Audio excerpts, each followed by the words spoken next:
think about even lower animals. We think that the dog knows how to do certain things, but does the dog know that it knows how to do certain things, or even how it knows what it knows? Clearly not. But I think we still want to say no, the dog knows certain things, right? In a doggy way. So in many cases it might be good, or it might be important in certain cases to say how you know something. But on a basic level, there is pretty wide agreement that whatever else knowledge is, it isn't totally contingent upon knowing how we know things or even knowing that we know things. And the point I'm making here is on the most basic level, you can't get away from us being knowers, right? Unless you're willing just to kind of like sit there and wiggle your finger, as Aristotle said. If you're going to be that skeptical, you can't even engage in conversation anymore.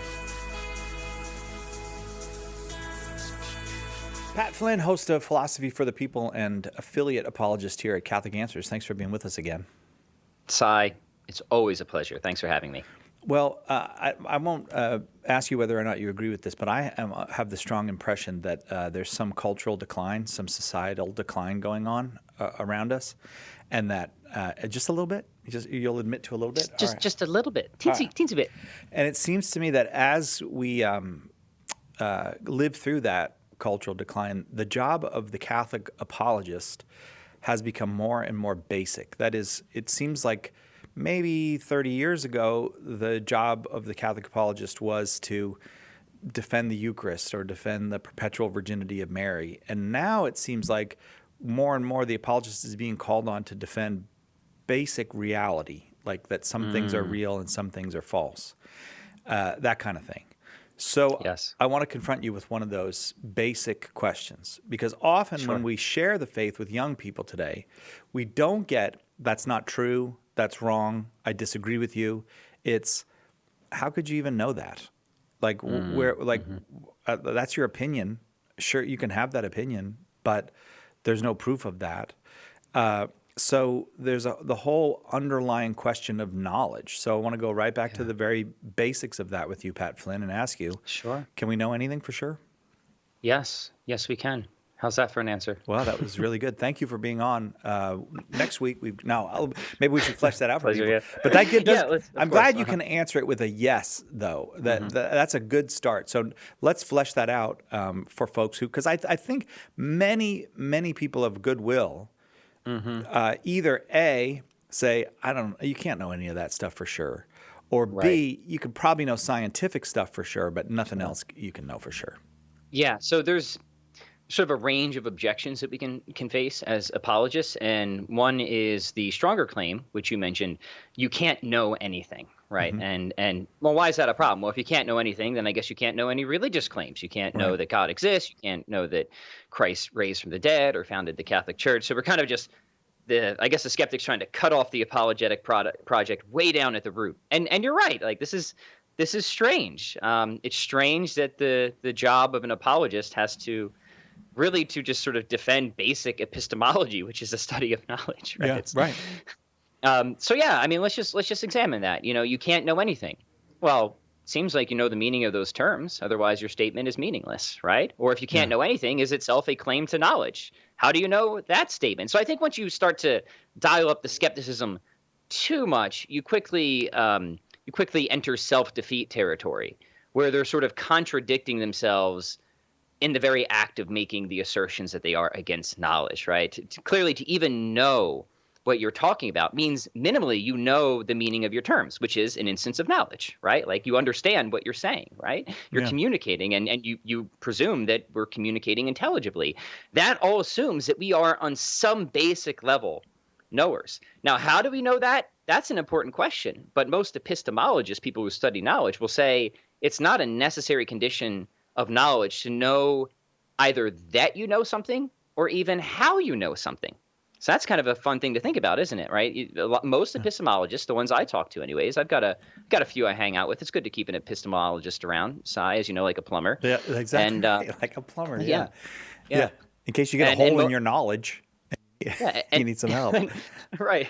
Yeah. Plug that leak. And most of them are going to say, no, it's definitely right that you don't have to know either that you know something to have knowledge or even how you know something. I mean, think about even lower animals. We think that the dog knows how to do certain things, But does the dog know that it knows how to do certain things, or even how it knows what it knows? Clearly not. But I think we still want to say no. The dog knows certain things, right? In a doggy way. So in many cases, it might be good, or it might be important in certain cases to say how you know something. But on a basic level, there is pretty wide agreement that whatever else knowledge is, it isn't totally contingent upon knowing how we know things or even knowing that we know things. And the point I'm making here is on the most basic level, you can't get away from us being knowers, right? Unless you're willing just to kind of like sit there and wiggle your finger, as Aristotle said. If you're going to be that skeptical, you can't even engage in conversation anymore. Right, right. And I suppose some people have to make a conscious choice not to be that skeptical. Most of us don't, however, because we maybe are willing at least to acknowledge some things. I mean, like it seems to me that I probably couldn't give you a good philosophical account of the fact that I'm talking to Pat Flynn right now, but I don't have any reason to doubt that I'm talking to Pat Flynn right now. I just Yes. Yeah, there's also, when we're talking about how these skeptical objections are sometimes presented, there's the really strong form, which we just talked about. And I think pretty quickly we see that that's problematic. But there's slightly weaker forms where people will say, well, you can't prove it, or you can't prove anything.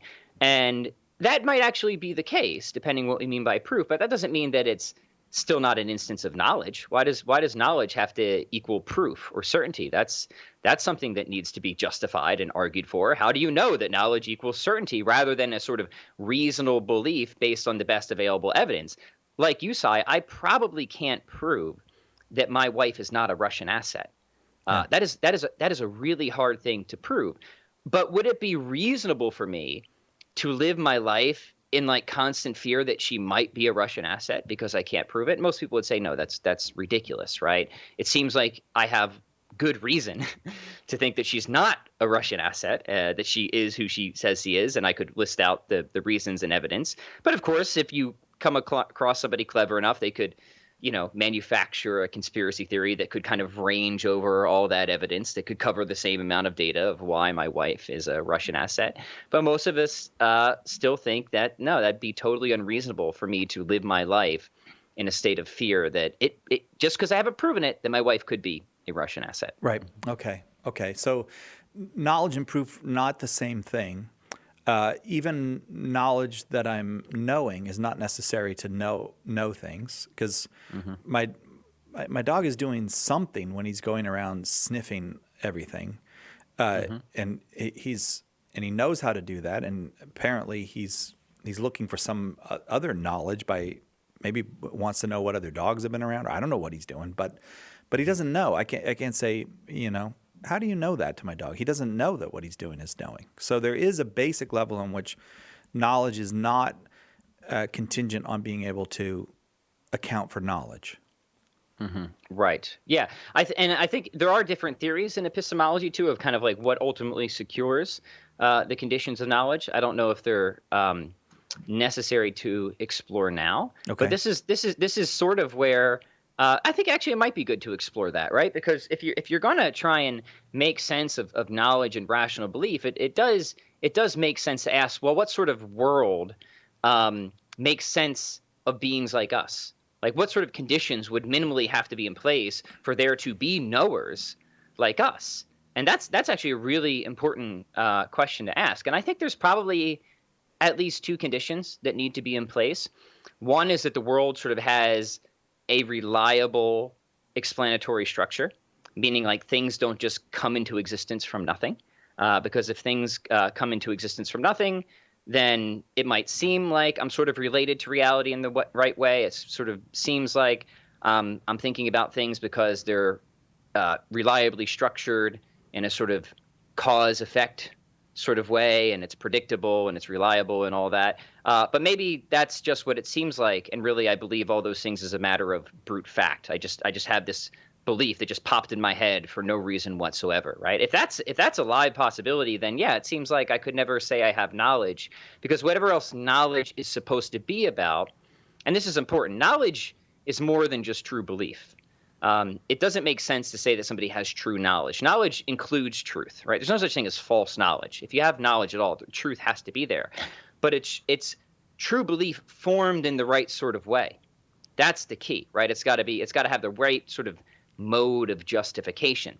And there's a lot of different theories of exactly what that entails. But minimally, it seems like, yeah, the world has to be a certain way where things can't just be totally chaotic. Things just can't spring into existence from nothing, which to my mind means something like the principle of sufficient reason has to be true. If we're familiar with that everything actually has a sort of adequate explanation for why it exists and why it is the way it is, right? And famously, we know that if you kind of follow that principle through, it kind of takes you to theism, to God's existence. So in a roundabout way, I actually think that a worldview with God makes a lot of sense of how we're capable of attaining knowledge. And I think it becomes difficult to make sense of how knowledge is possible. The very conditions of knowledge are possible if God does not exist, if something like the principle of sufficient reason is not true.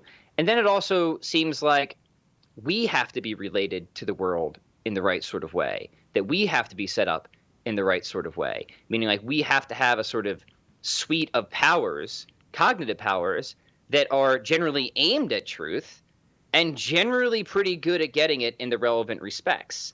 And so that's going to bring you to questions of what a human being is and origin stories, right? What accounts for our coming into existence? What kind of put us in operation? And whatever that origin story is that something that we should trust sort of set us up in a reliable way to secure those conditions of knowledge? And again, I think that's where one worldview, say theism, can be really helpful, whereas another worldview that's based on sort of totally random accident and evolution that cares more about survival than truth is going to have a lot of difficulty there, if that makes sense, of securing the conditions for knowledge. Mm-hmm. So I guess just historically then, what you're saying, the account that you just gave, gives a kind of sense to history in that as a society loses faith in God, loses its trust that there is a creator God, it really struggles to explain knowledge at all. It becomes, that is to say, for the person who says, there's a God, God made me, God gave me the ability to know. I have senses and I have the faculty of reason because God gave those to me. Then you have a kind of sanguinity about knowledge that the person who says, I'm just a random product of, well, how do you know anything then? That becomes a very serious problem, much more for the person who does not have any faith in God than for the person who does. I completely agree, and I don't think it's just an accident that as religious conviction has declined, skepticism has increased. Now, chicken egg, we could talk about that, right? Right.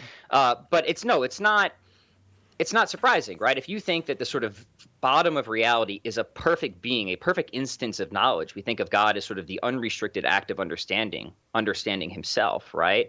I don't think it's that difficult to make sense of how other knowers could come online, right? And how we could have the conditions for knowledge. We're not even talking about whether we have knowledge in a particular instance, just what needs to be there for knowledge to even be possible in the first place, right? Yeah. Whereas if fundamental reality is just, it's mindless, now we have a big gap that we have to traverse, right? How do we go from the stuff that is unaware, it's not directed at anything, it's not about anything, to rational thought that's based on reasons and sight? I don't see that as a gap that can be coherently traversed. Yeah. I would say if that was the paradigm I lived in, it would be really hard for me to make sense of how knowledge is possible at all. Now, of course, you could sit there as a skeptic and stomp your foot and say, well, clearly knowledge is possible because it's actual. We have knowledge. And I don't disagree with that. But I'm saying one worldview helps to make sense of that. Another worldview really struggles to make sense of that, or in fact, it's impossible to make sense of that on a worldview. So I don't disagree that we have knowledge. Now the question is, given that fact, what worldview should we prefer to illumine this experience for us? Yeah. Mm-hmm. But even the theist could very easily have a wrong theory of knowledge. You could say, I know because I trust in knowledge because God's given me that gift, but then have a theory, for example, just an idealistic theory or a very strict realism, neither of which really actually accounts for knowledge. Sure. Is that right? Am I right in saying what I'm saying? Yeah. So both sides have to tell a story, and then we can talk about different theories of knowledge that, or at least one that I'm attracted to. So the theist does have to tell a story of why we go wrong, right? Yeah. So given that God set us up, we have to talk about why we don't know everything, right? And why there's disagreement and religious disagreement. So the theist has to tell a story of why we go wrong. Why didn't a perfect knower create other perfect knowers, essentially, right? But that's really kind of the problem of evil in a specific form when you really think about it. The atheist has to tell a story of how we ever get anything right, right? And I think that latter story is a lot harder to tell than the former story. Right. I think the theist has a lot of room to talk about, how we can go wrong on levels of interpretation. We get a lot of basic everyday things right, but once we start getting into the more abstract notions and philosophy, there's a lot of different ways you can conceptualize and consider things. It's actually, I don't think, difficult for a theist to tell the story of how we go wrong and how we have religious disagreement if God exists. I think it's really hard for an atheist to tell a story of how we get anything right, if that makes sense, right? Yeah. And then you talked about different theories of knowledge, and there's a lot here. You have sort of internalist camps which think that we can kind of like dig down to some like incorrigible and indubitable and immutable foundation of knowledge, kind of like Descartes style, right? Something that we just cannot doubt. It's impossible to doubt it. And then from there, with sound arguments, we can kind of like build back up into this gigantic, wonderful web of knowledge. Now, most people think that the stronger forms of that don't really work. If you try that project, you get stuck in skeptical scenarios pretty quickly. But there's moderated versions of that, like moderate foundationalism, and those are interesting. Then there's externalist theories of knowledge, which say that, we kind of have to look external to us to figure out how we can know things or what secures the conditions of knowledge. So a pretty famous account would be Alvin Plantinga's Reformed Epistemology, and he talks about warrant. And warrant is this sort of, it's supposed to be this quality that takes you beyond sort of mere true belief to actual knowledge. And we have warrant. When do we have warrant? Well, it relates to certain beliefs that he calls properly basic, but it also depends on certain things that are beyond us. For example, that we have a particular design plan. It's a good design plan that's generally aimed at truth by a good designer. That's key. And that we're operating according to that design plan in the environment that we're supposed to be operating in, right? And if that's the case, then we're just going to form many beliefs that we're perfectly warranted in, that we can say we have knowledge of, even if we didn't argue to those beliefs, right? Because of these different conditions that Alvin Plantinga has outlined. So what would those be? Well, things you've already mentioned, Si, like there's a world beyond my head, for example, right? That my wife is neither a Russian asset nor a cyborg, that she's got a mind like myself. That I really did have, embarrassingly, a piece of cheesecake for breakfast, right? I shouldn't admit that. Right, memory beliefs. Although that kind of makes you a hero to me a little bit. I just want you to know that. Yeah. I paused there for a second, but yeah, no, that's a reliable memory belief. That is something I know. I definitely had cheesecake for breakfast. And Plantinga extends it further, and he says even this general belief in God is properly basic. So we're actually warranted, meaning like we can know that God exists on this basic level if you hold this account of epistemology without arguments. That's kind of like his cool move, right? He says, like, you can be totally justified and say you know that God exists, assuming there's no, like, knockdown argument against God's existence, which certainly I don't think there is, once you just think deeply enough about what sort of has to be in place for the conditions of knowledge, if that makes sense. Yeah, yeah. Okay, so all of this said, I want you to help me then to take this somewhat kind of abstract, we have to, having knowledge about knowledge is a really abstract process, so it takes a lot of abstract thinking to be able to do it. But in the concrete situation then, of the person who runs into a skepticism about knowledge as a kind of barrier to talking about things like the existence of God, how do we maybe give me some strategies for getting beyond that barrier? Or do I just have to rely on grace to get beyond that barrier? Yeah, no, I think there's some strategies we can use. I mean, it's always good. It's always good to ask questions, right? If somebody's skeptical, I think you should always just kind of return some questions with some further questions, try and get some clarity, kind of figure out where is that skeptical dial set. And then one good strategy is to maybe highlight some of the costs of their skepticism. I think that's always good because, as you know, sometimes people have a pretty flexible skeptical dial, right? Most of the time, people in everyday life, their skeptical dial is pretty low. But then when they enter certain conversations, political conversations, and especially religious conversations, that skeptical dial starts turning way up, right? Right. And then I think what you should do is you should see if they're willing to be consistent with that level of skepticism in their everyday life. And I'll tell you, the level of skepticism that claims that we can't know anything or that we can know pretty much nothing, that's going to cut down a lot of things that I think most people don't want cut down, including science, especially, right? Including the authenticity of friendships and relationships and this or that. Sure, yeah. So I think that's a good strategy to see, figure out where their skeptical dial is set, and then see what some of the other costs would be with that, if that makes sense. Yes, that makes very good sense. So that's one strategy. Talk about the costs. Yeah, and another is because a lot of arguments for God are philosophical. Sometimes people will say, well, it's philosophy that can't prove anything, right? Philosophy is useless nonsense. And it's only science that can prove things. And I think there's two things we can say about this. One is that philosophy might not be able to prove a ton of things, but I think it can prove at least some things. And there's a little trick we can use to show that. So, for example, if we just take that claim that philosophy cannot prove anything, if that claim is true, then it cannot be proven as true, obviously, right? But if that claim is false, then it can also not be proven as true. Now, logic demands it has to be one or the other, right? It has to be true or false. So at that point, we can point out that it has just been proven that the claim philosophy cannot prove anything cannot be proven, which is equivalent to philosophy proving something, right? So, that doesn't do much. Yeah. But it takes down a barrier because we just proved that philosophy can legitimately prove something. In fact, I think that proves it with certainty. That's a really high that's cool. I think we just did something cool, right?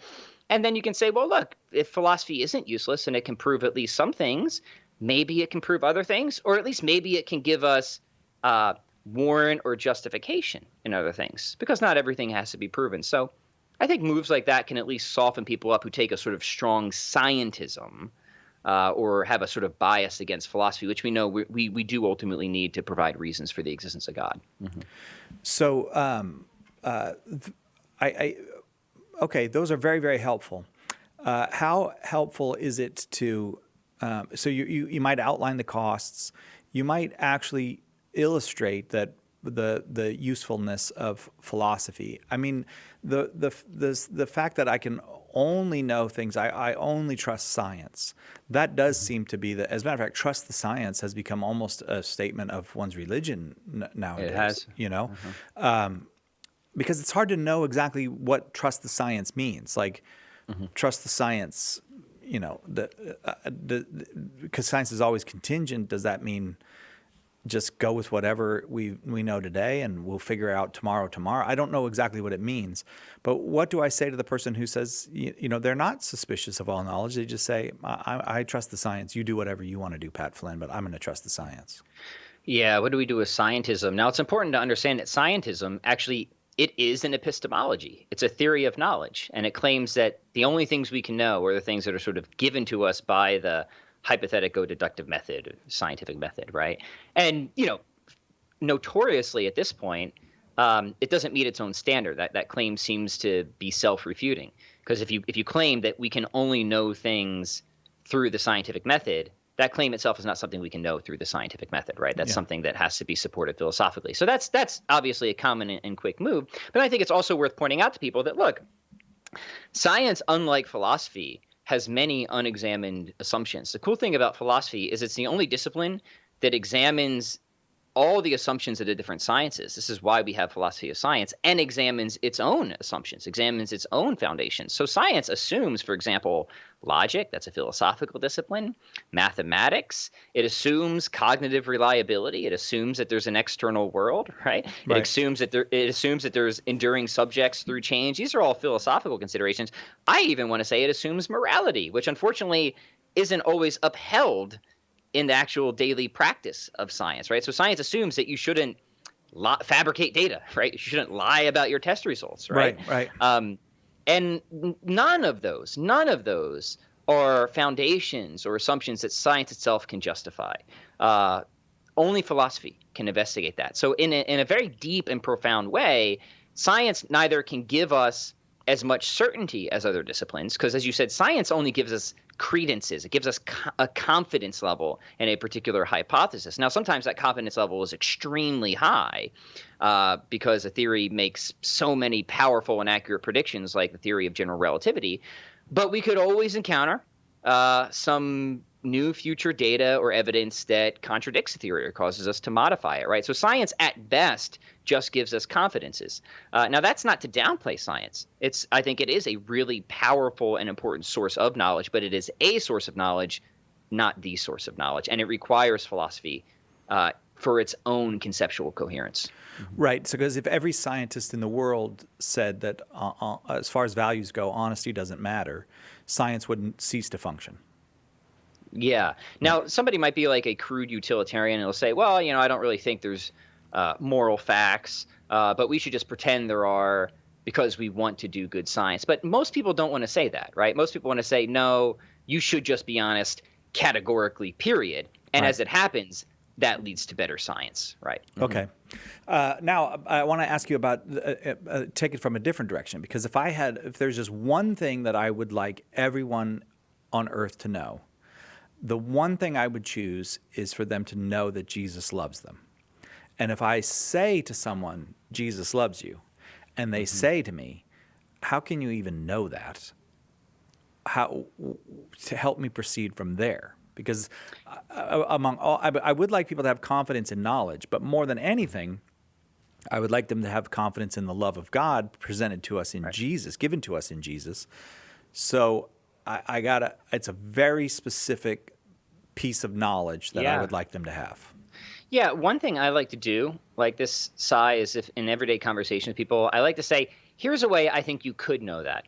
And this allows me to present like a brief sketch and then kind of opens an invitation for them to go pursue it further, if that makes sense. Right. Rather than, because if you're dealing with a really skeptical person, right, and you're trying to prove every step or argue through all the details, you're gonna be there all night, and it's not going to be productive. So I like to say, here's what convinced me, which is often true, and here's a way that I think you could know it, and maybe you'll find this interesting. So we can take two perspectives here. I think we can take a sort of metaphysical perspective, or we can take an historical perspective.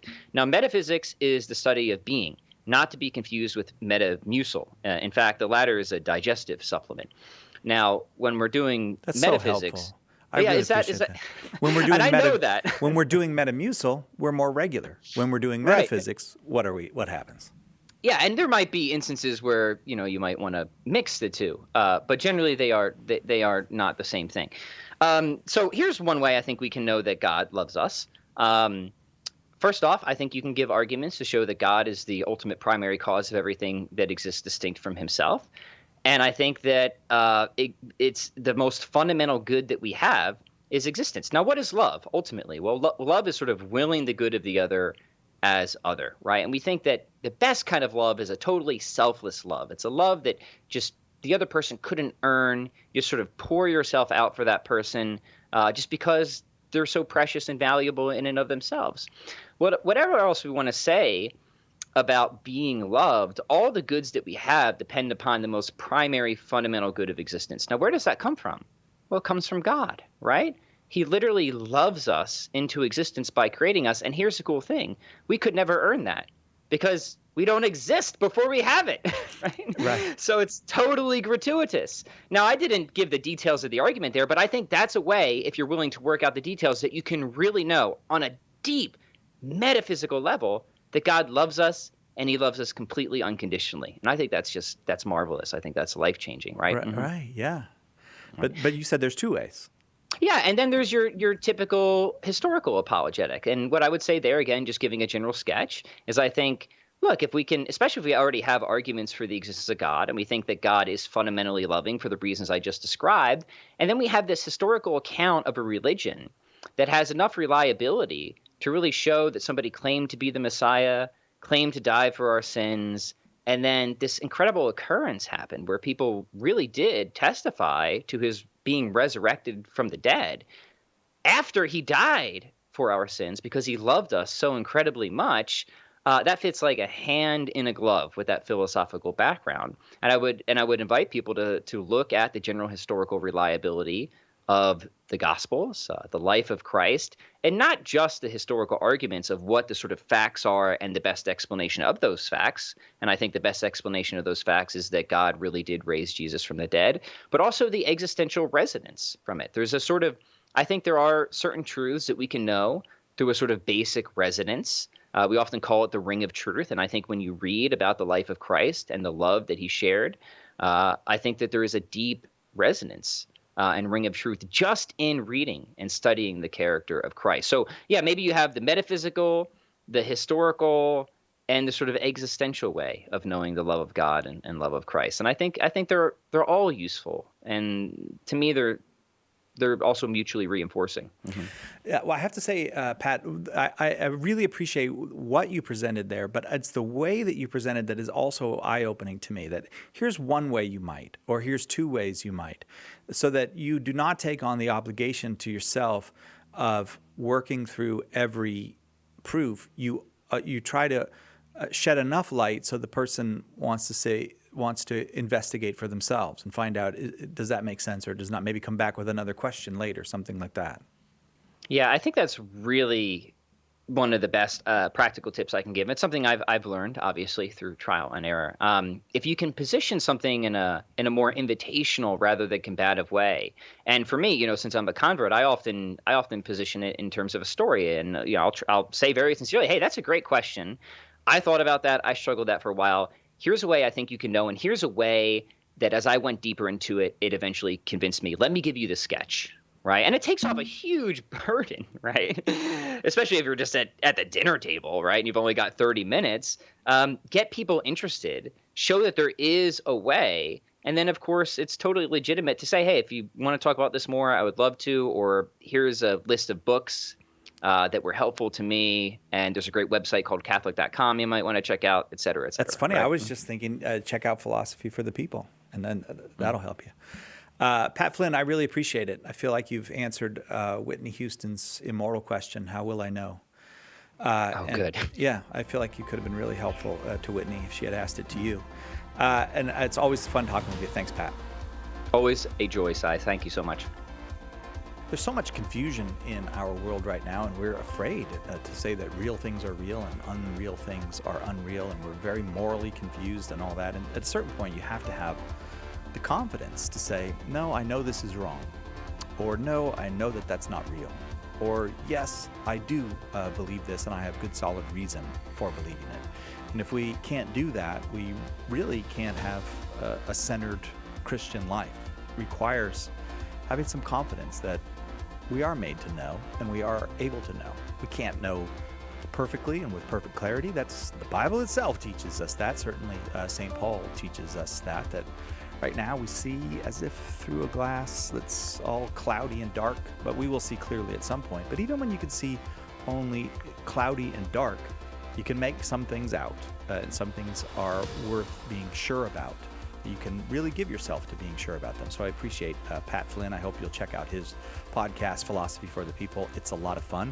If you like what we do here, please support us. You can do that by going to givecatholic.com. Give in any amount up to $5 million. No, nothing will be accepted over $5 million. Givecatholic.com. Leave a little note that says it's for Catholic Answers Focus. If you're watching us on YouTube, we're growing there. Little by little, we're growing, but we're not even 6 months into our new YouTube channel. So if you would subscribe and hit that little bell so you'll be notified when new episodes are available, that will help us grow. Maybe share it with other people as well. And if you listen on Apple, Spotify, Stitcher, or one of the other podcast services, also give us that 5-star review and subscribe, and that will help us grow the podcast and help you be notified when new episodes are available. That does it. I know we're done. I just know for certain that we're done now. See you next time, God willing, right here on Catholic Answers Focus.